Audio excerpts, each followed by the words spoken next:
And then there was one from the introduction of the first satellite to the Stella and onto the rest of the satellites to the current story. At least 90% of everything we've ever been told about the smartest man in the world has come within the span of the last 60 chapters. We've been on Egghead for over 60 chapters, by the way. It hasn't felt anywhere near that long, and although it's looking almost certain that Lilith will survive and travel with us for a while, to Elbaf at least, assumedly, she is the sole survivor of 7, which includes the main body, the Stella himself, who is both recognized as and is in fact the true Dr. Vegapunk. So even though Lilith will march on and I am still expecting more information to be revealed about Vegapunk, his starring role, so to speak, in the story will be limited solely to the Egghead arc. But that's not a bad thing, because in this limited time it has made all the build-up of his character more than worth it. It's been how long since Vegapunk's name was first mentioned in the story? It's been almost 18 years since he was first name dropped back in 2006, chapter 433. So obviously I wasn't reading One Piece weekly at the time because I was 2 years old. But for anyone who has been reading weekly since then, it's been a very, very long time. And from then up to the beginning of Egghead, we've got a few droplets of information about him, like guest appearances that just added more questions and expanded the mystery. The only definitive knowledge about him was that he was the smartest man in the world. And you know what, even before the name drop, you can directly link him to material as far back as chapter 184, with Lasso being an inanimate object that ate a devil fruit, something that has been attributed to him. But with this big claim to fame being his intellect, it was very hard to accurately pin down where his true allegiances lie, since science and technology can have very good, but also very, very bad implications. Like medicine or weapons of war. Where was his focus? He was working with the government, which doesn't look good on the resume, but there's also plenty of characters on that side whose moral compass does not align with that organization and are trying to make changes from the inside. But there's also the stuff that he did with Kuma before we had a full understanding of all the ins and outs of things. Back then it didn't paint the brightest of pictures, but then on his home island he's treated as a hero, a literal national treasure. So he looks to have some good public perception, and he did exile Caesar from his lab, so he must have some kind of moral code. That's all to emphasize what I said about the mystery of what kind of guy Vegapunk is. So then, moving on to Egghead, and our first introduction to the genius himself was through a woman called Lilith, who was trying to rob us. But of course we now know what kind of person he is, or was, I guess. He was a good guy whose true allegiances lied with science, but he did have a moral code, as seen with his objections against Saturn's plans for Kuma and Bonnie. At his core, he wanted to make the world a better place. So now let's go over what I mean when I say that the time we spent with him on Egghead was definitely worth the build-up. Actually, it can be summed up with me saying that every major plot point of the story runs seamlessly through this man without them getting tangled together, mixed up, or lost in translation. He is like not the final piece of the puzzle, but the connective tissue that brings so many different parts of the story together that the amount of world building that is offered by this one character alone is crazy, in the sense that this world feels so much bigger and alive thanks to Vegapunk's character. Like starting with his link or contribution to the main storyline, Luffy and the Straw Hat's journey is the obvious one. That's everything going on in Egghead right now. Asking them to get him off of the island, which they're kind of succeeding in doing so with Lilith, who is now on board the Thousand Sunny. But realistically, with everything that's happened, I think it's safe to say that this specific request was not fulfilled, since the Stella is very dead. Although through Lilith will still play a role moving forward with the Straw Hats. Maybe this is how Frankie gets his upgrades or something. But Lilith is now completely severed from Punk Records thanks to Atlas, and that makes me wonder how much of a dent that will put in her knowledge. For example, does she retain all of the information that was already stored there but won't be able to access or gain future knowledge uploaded to it? Or could it be that the extent of her knowledge has now been cut short or limited because she no longer has access to Punk Records or that knowledge? So she can only rely on her own memory or memory banks. I say this since Punk Records is a product of Dr. Vegapunk's Devil Fruit, the brain fruit which expands his memory capacity. So the Devil Fruit didn't make him smarter, but it allowed him to retain and remember more knowledge. So without that link to Punk Records, Lilith can only fall back on her own individual memory or memory banks to think up or remember any ideas or such, and that seems like an interesting little B-plot moving forward, since I'm assuming that through Lilith we will get a lot of information on the Void Century in Elbaf with Soul, and maybe a potential road poneglyph that may be there. So that's Vegapunk's direct impact on the main story thread of Luffy and the Straw Hats. So next is Kuma and Bonnie, and in their story I would say after those two, Vegapunk is the third most important piece of it, and it's this backstory that is a hotspot for world building. I say Kuma and Bonnie, but it's mostly talking about Kuma since he is one of the most important characters in the entire story, and subsequently that elevates Vegapunk's status and importance in the story even further. Pretty much think about everything that Kuma did after he agreed to give up his freedom in exchange for Bonnie's freedom.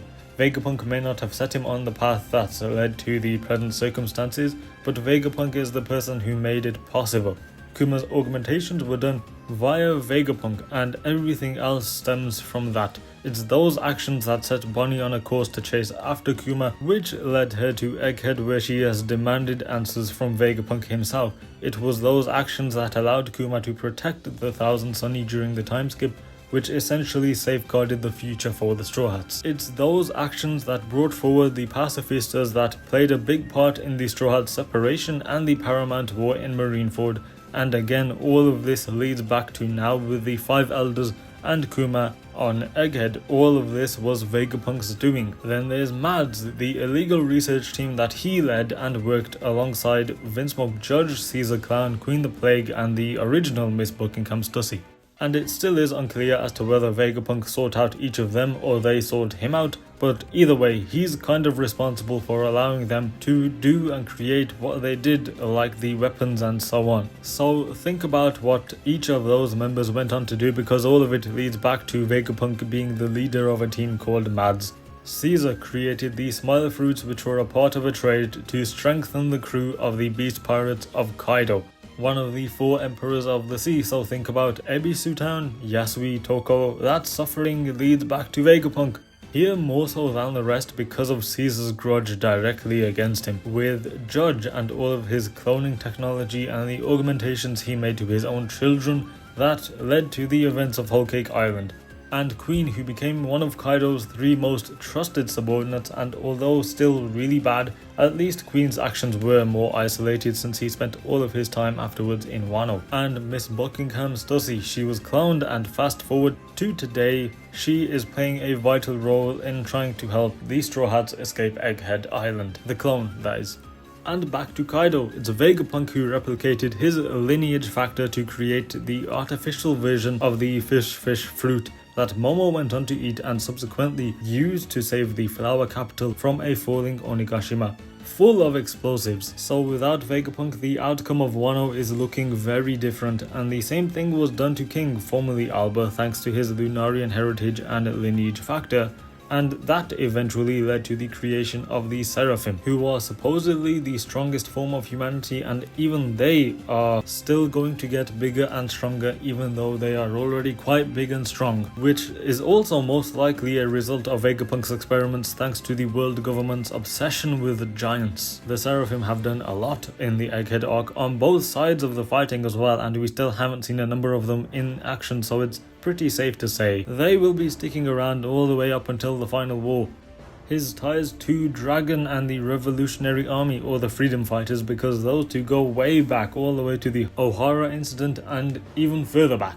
Although there's nothing yet to do with Dragon and the Revs that seems to be a direct consequence of Vegapunk's actions, they did trust each other enough for Dragon to send Kuma to Vegapunk to find treatment for Bonnie's sapphire scales, and it was that which led to Kuma becoming a human weapon.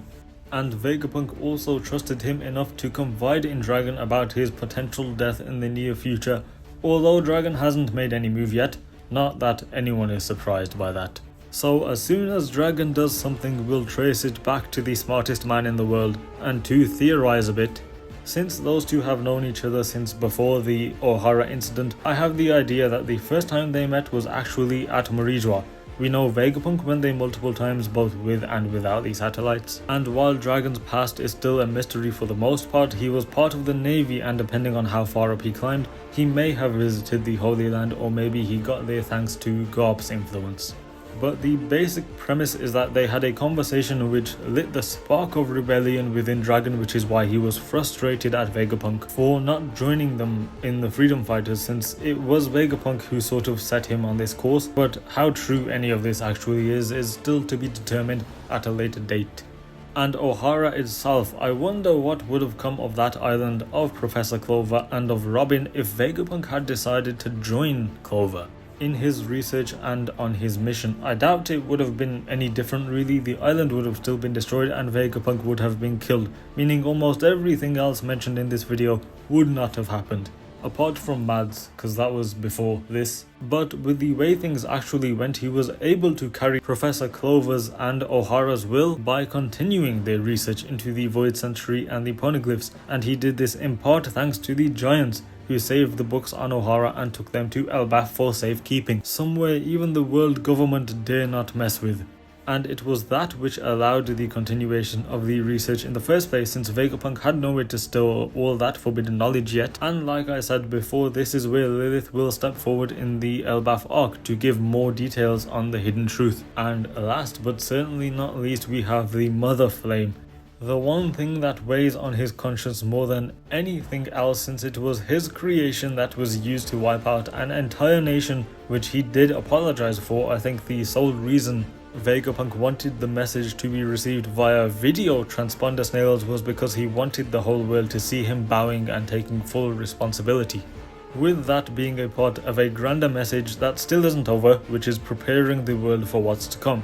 So summarizing, Luffy, the Straw Hat, Kuma and Bonnie, Dragon and the Revolutionary Army, the Navy and the world government, the Lucia incident, Ohara, Elbaf, Whole Cake Island, Kaido and the Beast Pirates and subsequently Wano and Momonosuke, and so on and so forth, because there's definitely more, are all parts of the story that have been greatly influenced by Dr. Vegapunk's actions, 90% of which have only come to light in this one arc, Egghead, and it's this one arc where he will also meet his end.